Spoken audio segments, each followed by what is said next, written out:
हर हर महादेव, जय शिव शंभू। दोस्तों, आज इस वीडियो में बात करेंगे कि पितृपक्ष में पड़ने वाली एकादशी, जो कि अश्विन माह के कृष्ण पक्ष की एकादशी है, जिसका नाम इंदिरा एकादशी कहा जाता है। जैसा कि इस दिन श्री हरि विष्णु जी का पूजन करने का विशेष विधान है, साथ ही साथ आप सभी को पितरों का आशीर्वाद प्राप्त करने के लिए भी यह विशेष दिन माना गया है।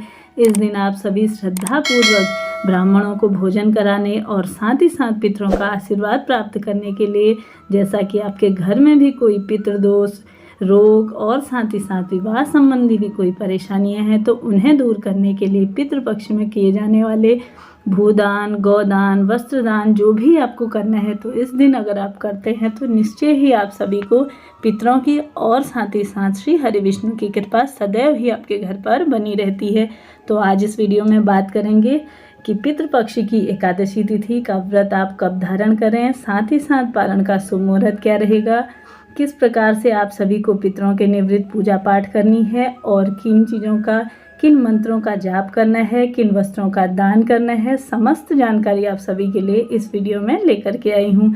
तो देर ना करते हुए शुरू करते हैं। अगर आपने अभी तक भी मेरे चैनल को सब्सक्राइब नहीं किया है तो जल्दी से आप सब्सक्राइब कर लीजिए, साथ ही साथ बेल आइकन को प्रेस करना ना भूलिए। इससे क्या होगा, हमेशा ही मेरे वीडियो की नोटिफिकेशन सबसे पहले आप सभी को प्राप्त हो जाएगी।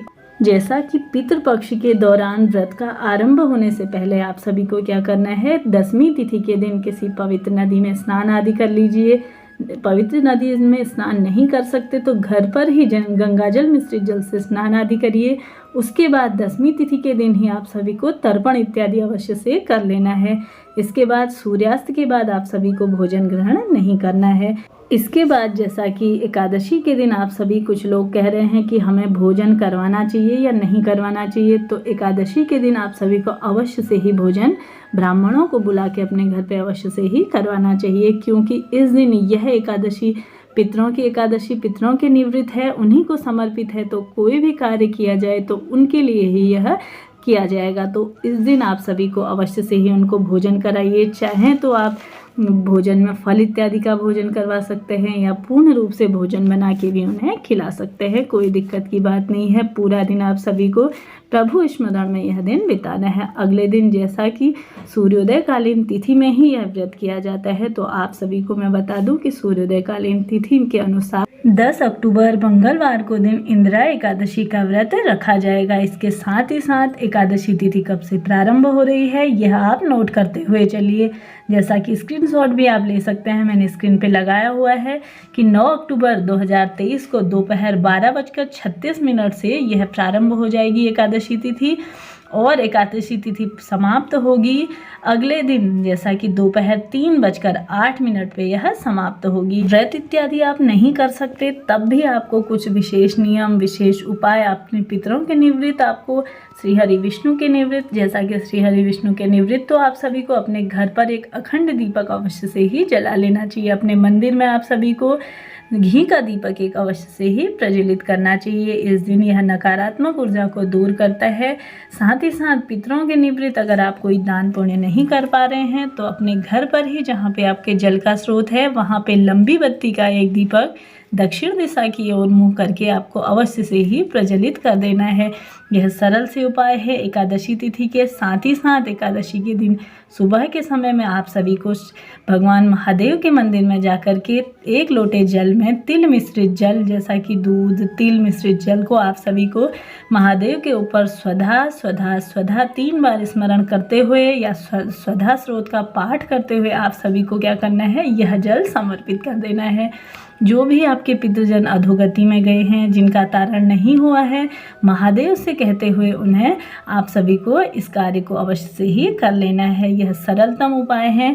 इसके साथ ही साथ जैसा कि अभिजीत मुहूर्त हमें कब प्राप्त हो रहा है ये आपको मैं बताते चलूँगी, क्योंकि अभिजीत मुहूर्त माना जाता है कि आप कोई नया कार्य शुरू कर रहे हैं तो अभिजीत मुहूर्त अति श्रेष्ठ माना गया है। यह भगवान विष्णु को भी अति प्रिय है। तो इस दिन आप अगर कोई कार्य करते हैं तो अभिजीत मुहूर्त रहेगा दोपहर 11:50 से लेकर के 12:37 तक इस दिन अभिजीत मुहूर्त रहेगा।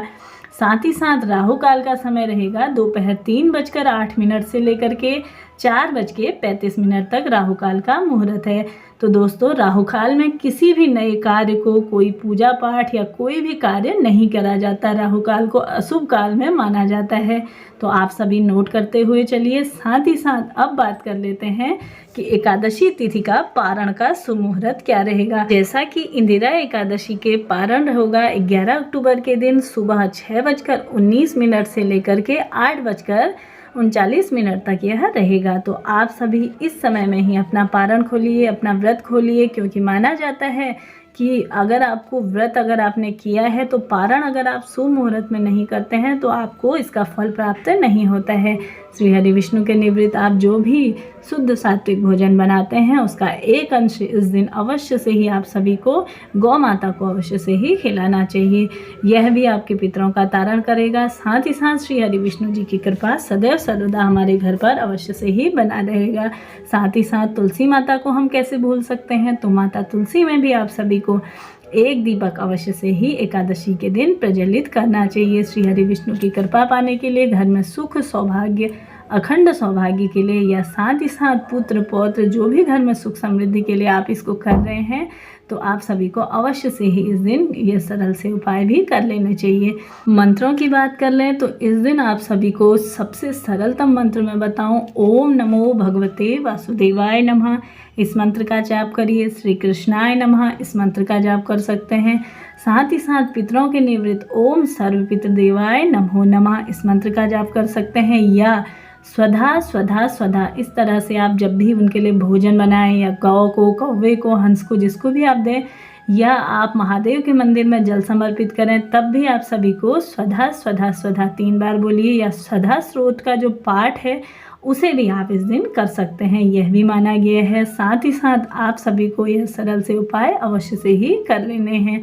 तो यह थी मेरे द्वारा दी गई जानकारी। वीडियो उपयोगी रहा हो तो वीडियो को लाइक। आप सभी भी इन सरल से तरीकों से अपनी पूजा पाठ को सफल बनाइए। मिलते हैं अगली वीडियो में, तब तक के लिए नमस्कार।